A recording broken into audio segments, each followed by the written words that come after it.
Güneşli diyar, ürəklər isti, dostluqla doludur hər küçəsi.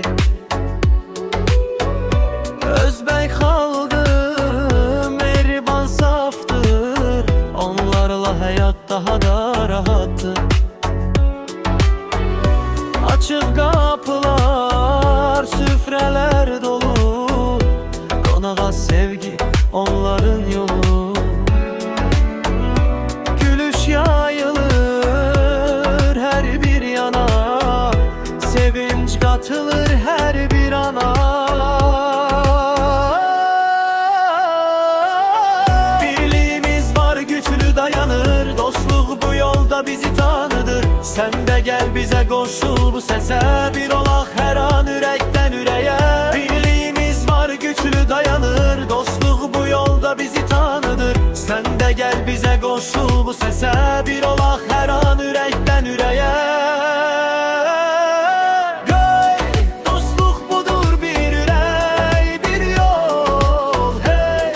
Birlik ilə yüklüdür bu yol. Özbəkistan sevinç ayağır, dostluqla döyünür hər bir gurur.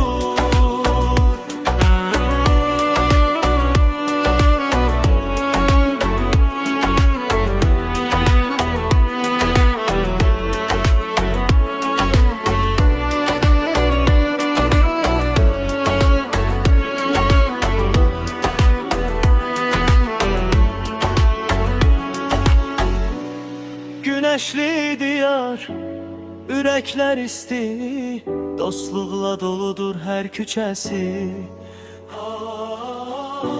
Özbək xalqı mehriban safdır, onlarla həyat daha da rahatdır.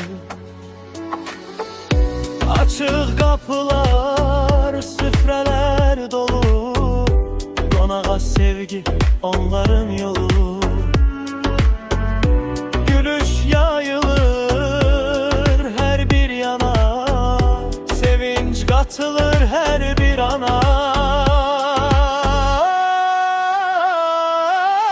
Birliğimiz var, güçlü dayanır, dostluq bu yolda bizi tanıdır. Sen de gel bize qoşul bu səsə, bir olaq hər an ürəkdən ürəyə. Birliğimiz var, güçlü dayanır, dostluq bu yolda bizi tanıdır. Sen de gel bize qoşul bu səsə, bir olaq hər an ürəkdən ürəyə.